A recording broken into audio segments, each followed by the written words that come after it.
Kritik terhadap MBG bukan sekedar kritik terhadap program makan gratis, tetapi merupakan perdebatan akademik mengenai efektivitas kebijakan sosial dalam negara berkembang seperti Indonesia. Gitu ya. Pak Presiden yang terhormat, Bapak Prabowo Subianto ya, akhir-akhir ini memang banyak sekali masyarakat yang menghantam ya, dianggap menghantam MBG, dianggap barbar ya menanggapi MBG gitu kan. Bagi saya mungkin itu kritik, tapi kritik ada yang kritik membangun, ada kritik yang menjatuhkan juga, ya terserah lah. Orang-orang tentunya berbeda kapasitas terkait hal itu. Yang meskipun secara simbolik kata Pak Mahfud MD juga, MBG itu memang luar biasa, sangat dibutuhkan oleh masyarakat, tapi secara simbolik.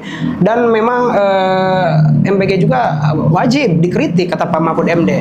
Meskipun dalam hal ini seperti Kang Deddy Mulyadi ya, KDM, Bapak Aing, Bapak Sia, Deta, dan Pak Ahok satu suara ya untuk mengantisipasi supaya si sapi bisa bertelur, untuk mengantisipasi supaya tidak banyak persoalan terutama ya korupsi gitu kan, MBG lebih baik diuangkan saja gitu lah, dikasih ke orang tuanya gitu. Nah dalam hal ini meskipun saya berbeda dengan kebanyakan berseliweran di media sosial, tetap saya akan mengkritisi dengan tajam kepada program MBG ya, terutama sistemnya, tapi lebih pada pendekatan akademik dan kebutuhan real di masyarakat, sampai akar-akar permasalahan yang selama puluhan tahun ada di Indonesia ya, terkait stunting dan kemiskinan itu kan.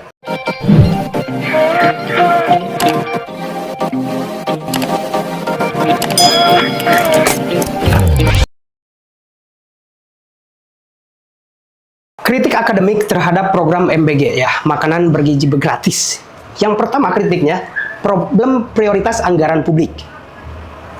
Dalam perspektif ekonomi publik ya, kebijakan MBG itu menimbulkan perdebatan yang sangat serius terkait prioritas penggunaan anggaran negara. Itu yang pertama catat.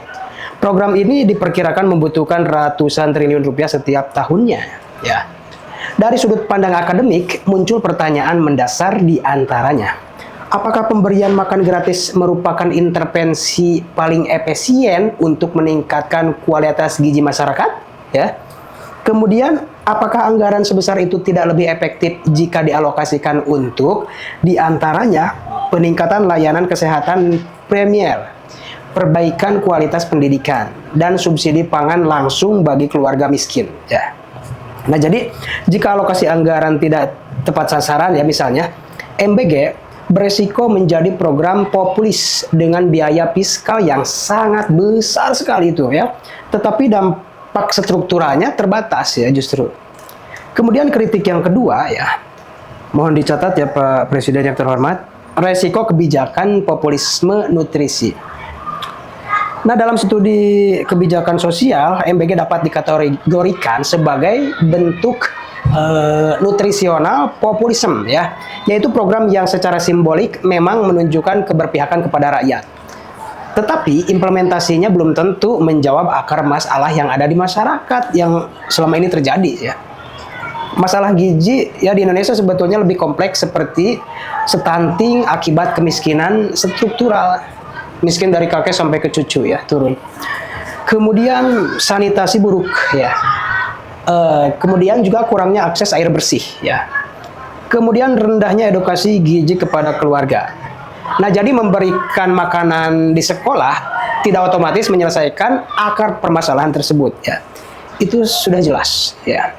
Nah, jadi tanpa reformasi sistem kesehatan dan sanitasi, MBG berpotensi hanya menjadi intervensi jangka pendek yang tidak menyelesaikan akar permasalahan atau persoalan gizi nasional.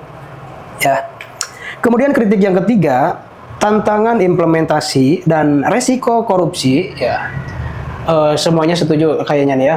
Dalam teori governance dan administrasi publik ya, program dengan skala distribusi yang sangat besar ini seperti MBG memiliki resiko tinggi terhadap diantaranya inefisiensi birokrasi, kemudian kebocoran anggaran, kemudian korupsi dalam pengadaan makanan. Ya. Tentunya program yang menyentuh jutaan siswa ini setiap hari membutuhkan diantaranya sistem logistik yang sangat kompleks ya. Standar keamanan pangan yang tepat, pengawasan juga harus berlapis. Nah, jadi tanpa sistem pengawasan yang kuat, MBG dapat berubah menjadi ladang rente politik dan ekonomi ya. Kemudian kritik yang keempat ya kepada MBG ya, ketergantungan sosial dan distorsi peran keluarga. Maksudnya dari perspektif sosiologi kebijakan sosial ya.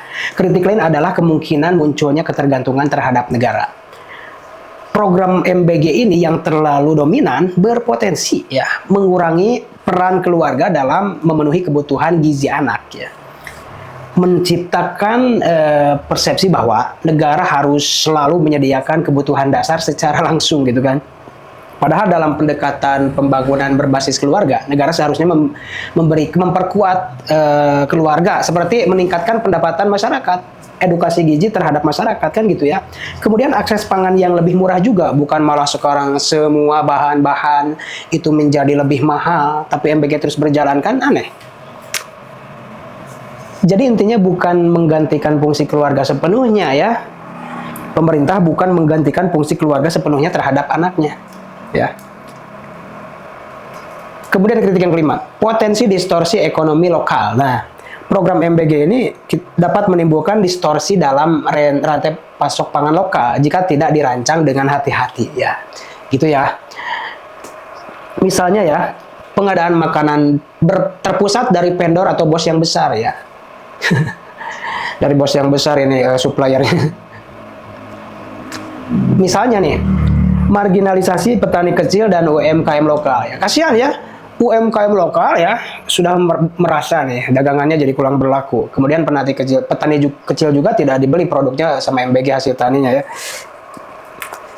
Itu misalnya gitu kan. Akibatnya program besar ini hanya menciptakan perputaran anggaran tanpa memperkuat ekonomi rakyatnya itu sendiri ya. Kan gitu. Ya, itu yang kami takutkan ya, mudah-mudahan itu tidak terjadi, tapi beberapa orang tokoh politik itu sudah menyebutkan kisi-kisi apa yang akan terjadi kalau seandainya ini terus berjalan ya. Sementara kita dalam laporan APBN terus defisit dan terus defisit, tapi ini terus berjalan. Tapi yang membuat defisitnya terus berjalan karena nih sungguh di luar nulur ya. Saya juga Herman ya. Nah, jadi pada intinya kesimpulan kritik dari saya bagi MBG secara akademik ya, dari perspektif akademik kebijakan publik ya, dapat dirumuskan kritik terhadap MBG ya dalam 5 poin utama. Tadi sudah dijelaskan. Sekali lagi, yang pertama, prioritas anggaran yang dipertanyakan dalam kondisi fiskal terbatas. Kemudian pendekatan populisme nutrisi yang belum menyentuh akar masalah gizi. Ya. Kemudian resiko restorasi besar dalam logistik dan potensi korupsi. Yang keempat, ketergantungan sosial terhadap negara. Ya. Kemudian yang kelima, resiko distorsi ekonomi lokal jika rantai pasok tidak dirancang secara inklusif. Nah, dengan demikian ya, kritik terhadap MBG bukan sekedar kritik terhadap program makan gratis, tetapi merupakan perdebatan akademik mengenai efektivitas kebijakan sosial dalam negara berkembang seperti Indonesia ya. Nah, jadi bagaimana menurut kalian para netizen terkait MBG di Indonesia ini ya? Terima kasih sudah menonton. Jangan lupa like, subscribe, dan tekan tombol lonceng. Bye bye.